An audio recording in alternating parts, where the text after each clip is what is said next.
Okay, good morning. Ayan, bad news. Bad news para sa akin. Nung sasakyan po natin, di pa rin umaandar. So, tumawag na po tayo ng mekaniko. So, 4 na mekaniko na po yung tumingin dito. So, baterya po yung sabi nila dito sa sasakyan. Tapos, tinawag din natin yung dating pinagkuhanan natin ng baterya. So, wala pang isang taon kasi yung baterya nito.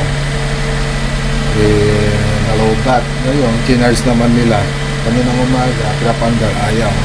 So, sabi ng mekaniko, tsaka na rin yung nagdala ng baterya, kailangan daw i-reset. Parang reprogram itong sasakyan. Tapos, in-advise nila na dalhin sa kasa. So, ayun. Tinawag nila sa kasa.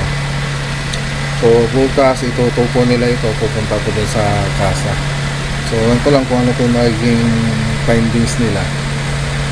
So, yun. So, hintayin na lang natin kasi bukas pa naman nila ituto dito sa kasa. So, gagamitin muna natin ngayon si Empress.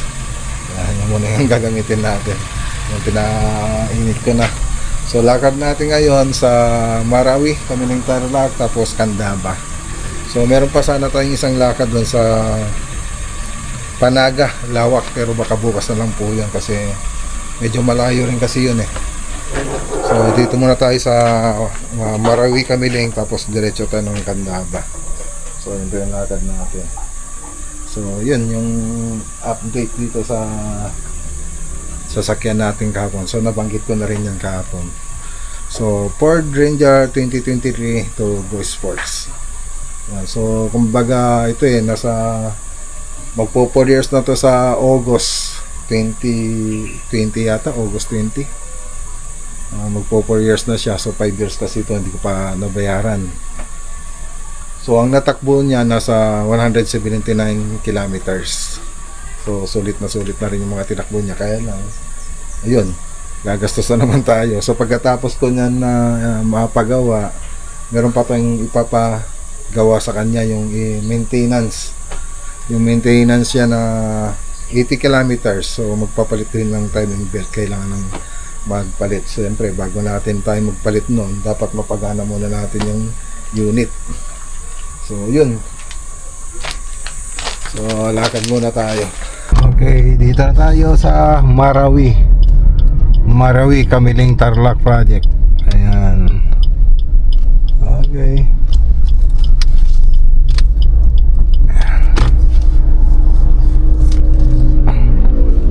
Tingnan natin dito.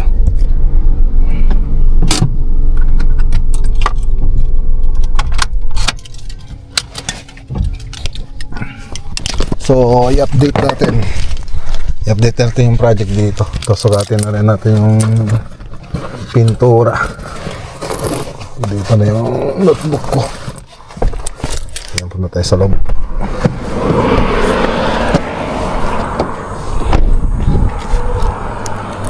Ayan, pasok tayo dun.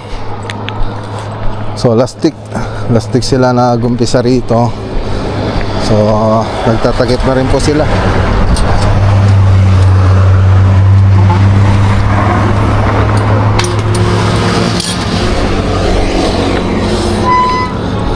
Yung ano ko pala, yung Ranger ko mga boss, Sabado na ay Linggo na hindi umandar. So 5 araw na siyang ngayon Huwebes ngayon So 5 araw na siyang patay. Ayan, hindi siya humandar. So 5 araw na siyang patay. So baka bukas pa siya ayusin. So dito tayo sa project. Si Forman Nambo.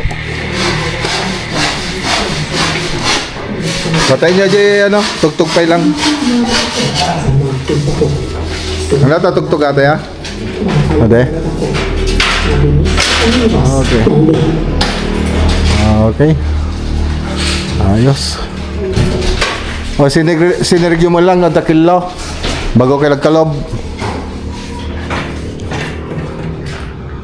So yung 3D animation nito nakita nyo naman doon sa part 1 ng video natin mga boss. So ito po yung ano, salas na po itong buo mga boss.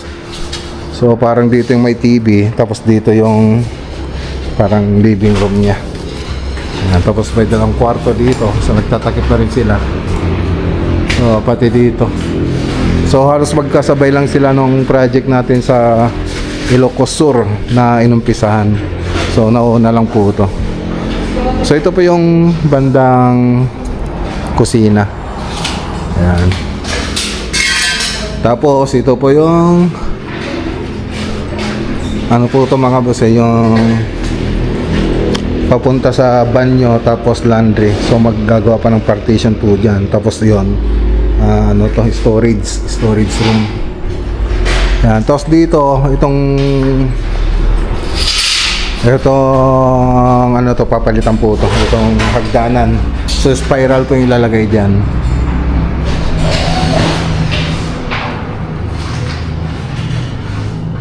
Okay, mataas pa naman to. Ano ba? Oh.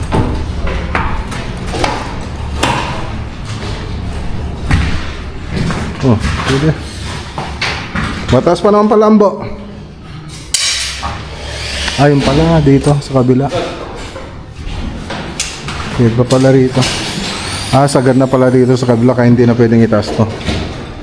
So kung kisame nito nakapataas doon, pwede sanang itaas pa. Kaya lang hanggang dito lang yung ano ang kisame niya kasi nag-flat tayo. So okay pa rin naman. So medyo mainit nga lang. Ayan. So wala kasing insulation. Okay.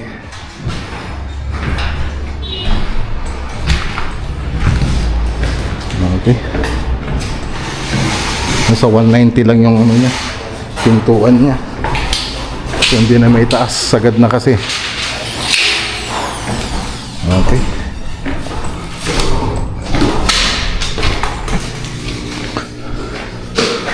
So yan lang yung update dito. Tatakip pa lang po sila. Tapos yung kornisa nito mga plain lang. Plain. Okay, ano muna tayo, magsukat. Okay, so tara na. So punta na tayo sa kabilang site. Shoutout kay Sir JC Villanueva. Punta na po tayong Candaba project mga boss. Nag-expressway na tayo, tapos labas tayo sa Concepcion.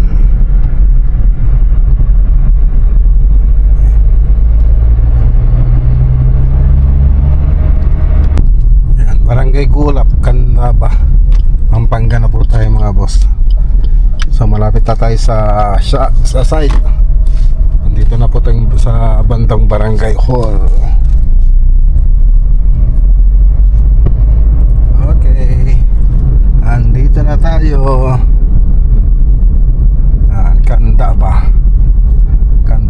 Candaba project. Tingnan natin kung anong ginagawa nila.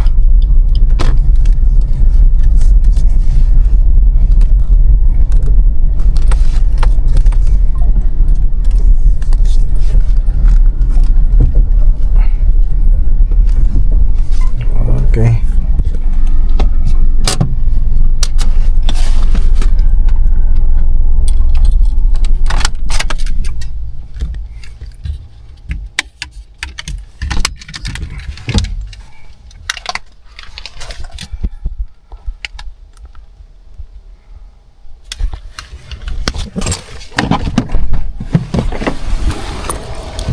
Okay, dito na tayo.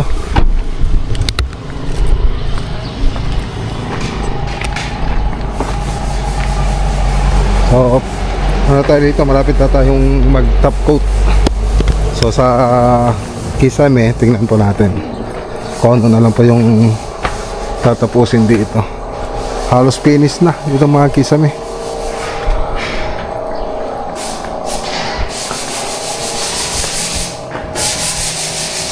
Hindi pa sila nakapag finish ng wall, so retouch pa rin sila, retouch. So dito sa Kisame hindi pa natin pero nag-finish naman na sila dito sa Kisame, pero pag nag tayo rito, naglagay ng ilaw, So doon lilitaw yung mga ibang bukol. So ngayon hindi pa natin makikita kahit gumagamit tayo ng ilaw. Iba pa rin talaga kung may ilaw na. Ayan. So may mga pin lights na rito. Mga ano na lang, yung mga aluminum profile na lang ang wala pa. Ayan. Okay. So dito sa dining, okay na. Nakapagpintura na rin dito. Mga kornisa. Yan pa po yung isang hindi pa tapos. Pero nakapag-semi-gloss naman na sila rito. Dito wala pa. Okay. Madipila kornisa ni Jay nababiyaga dyan. Wala din, ang pay ko na rin sa Nadya, nababiyaga dyan, na di kusina. Di ba nangalaki din?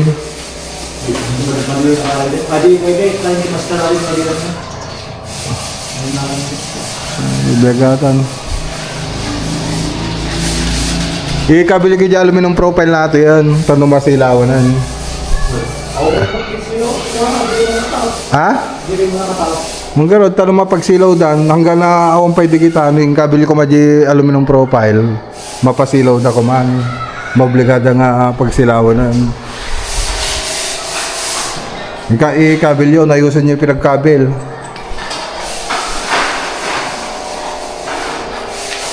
Okay.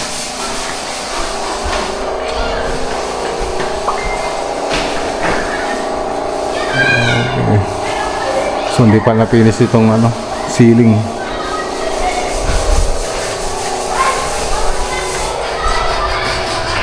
Okay. So meron pang PVC ceiling pa yung kulang dito, hindi pa inilagay. Tsaka yung mga aluminum profile. Okay. So bili lang tayo ng materials, hindi nila sinabi sa akin na kulang na pala yung materials dito. Bili tayo ng flat latex. So tingin tayo dyan sa labas, yung mga nakikita doon nila puro Boysin, wala do Davis. Davis na yung noong unang pinahid namin dyan, hindi na sila kung bibili tayo ng Boysin dapat Davis din. Saka mas kasi yung Boysin mas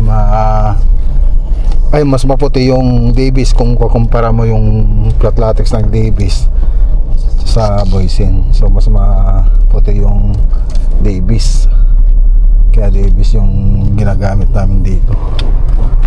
So tara, tingin tayo sa labas. Ayan, dito tayo nakahanap pala sa Candaba, dito sa bandang Santa Ana. Ayan, anong pesto ba to?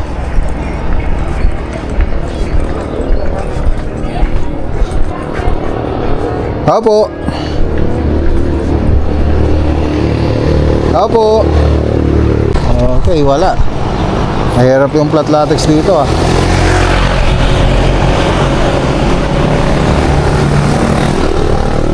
Ay, punta tayo sa Mandaron pa sa Arayat siguro. Puro Boysen yung mga nila rito. Tinda. Nakarating na tayo ng Arayat Yan na yung boundary. Wala pa tayong nakitang titinda ng Davis paint.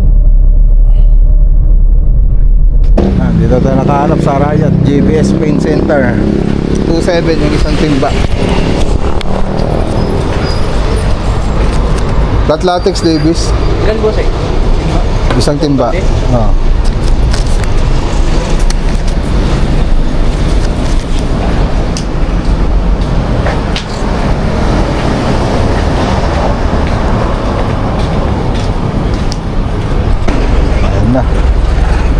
Ano pa boss Wala na.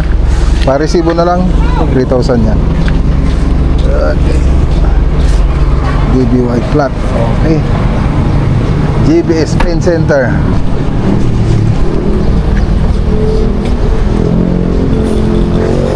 So yung latex dati 2.5, ngayon 2.7 na yung isang timba. So ayan, parang ganyan, tumaas kasing gasolina eh. Pati may ibang materialis tumaas na rin. Okay, balik na tayo sa site. So tapat lang po ng Petron yung pinagbilan natin dito sa Arayat. Okay, dito na tayo. DJ likod, pakialam. Bumili na rin tayo ng pandesal. Merienda.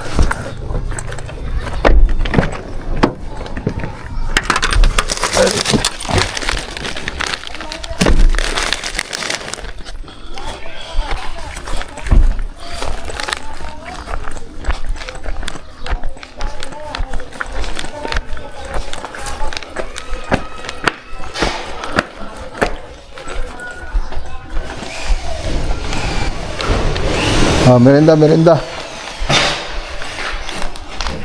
Pandesal.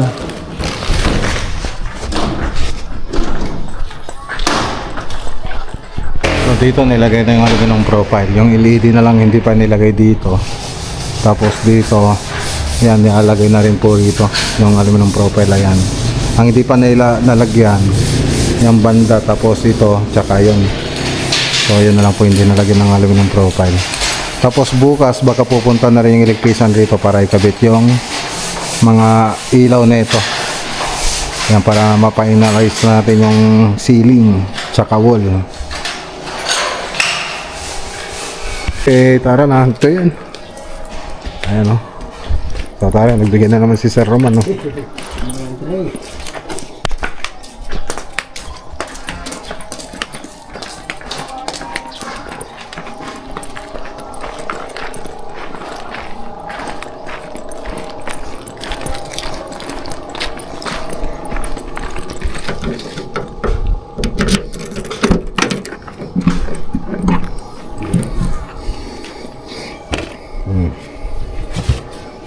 Okay.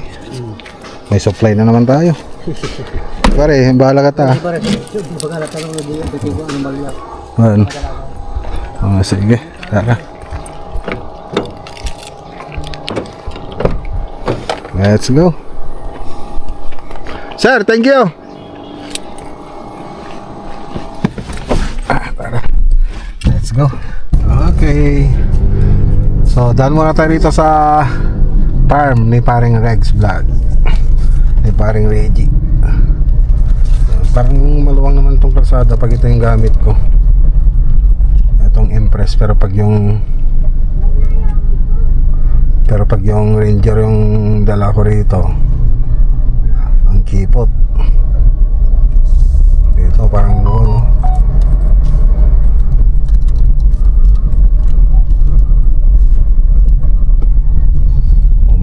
Pa tayo, may kasalubong.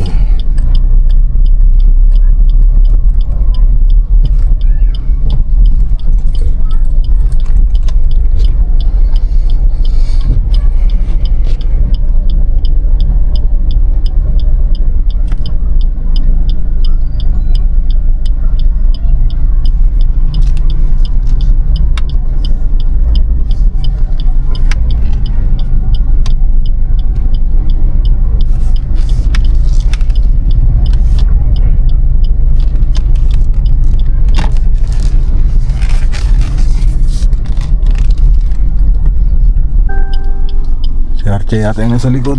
Oo nga, si Archie nga. Si H100, si Hero. Paglarahin na rin. Ayun no.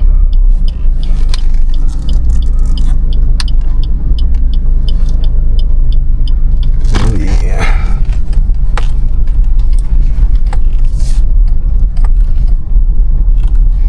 Dito na tayo.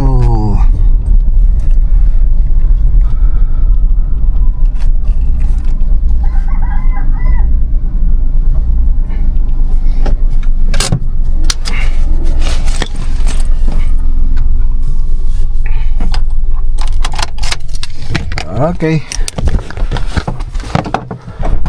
Okay.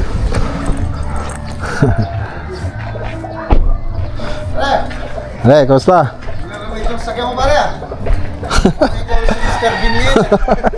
Wala yung sasakyan ko eh. Dadalhin sa Okay na? Hindi pa. Kukunin nila bukas dadalhin sa kasa. Wala eh. Wala ganyan. Okay na yung parkingan mo Okay na pala oh.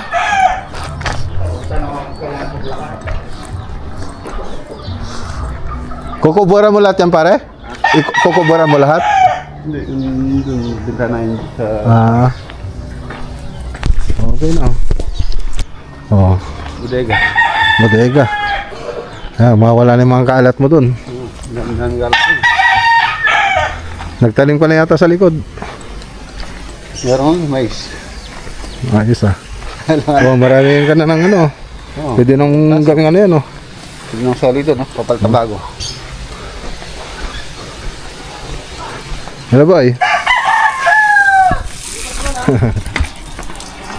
Black. Taas na pala eh. Big na. May nagpapalipad ng saranggolo.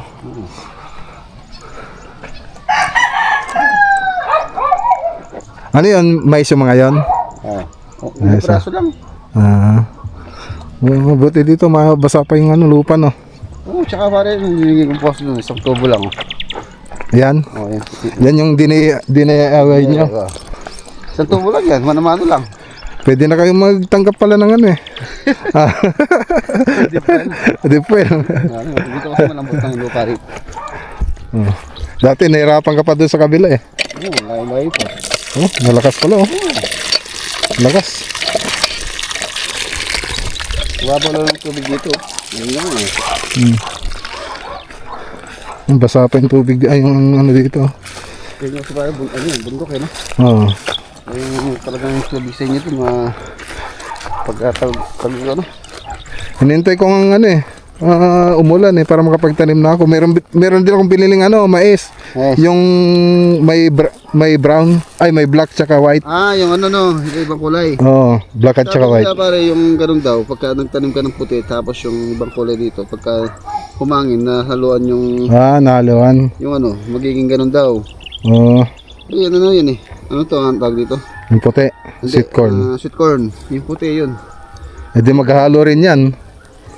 May medyo matamis-tamis na rin to pag Praso lang yan, Well, ko na naka-ready na mga ka doon. Meron ako, may rin ako ng yung ba yan? Patigas yung lupa? To bumiyak-biyak no. Nagbibiyak-biyak ko, no? Talaga sa bukid kayo, no? Doon sa akin, puro biyak na nga eh. Marami pang kakainin yung mga Kambing. Kambing kung may kambing ka. Sa inyo wala nang ganyang berde, no? Wala na. Kumukuha na nga lang kami doon sa doon sa may mga pispan. Doon sila na. Tapos yung iba, kumuha kami ng mga dahon-dahon.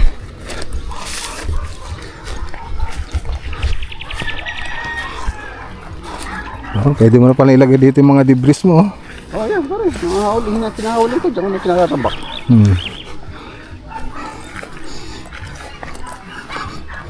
Huwag ka na ng truck. Yung mini dam. Mini dam. Madaling maghawli mo.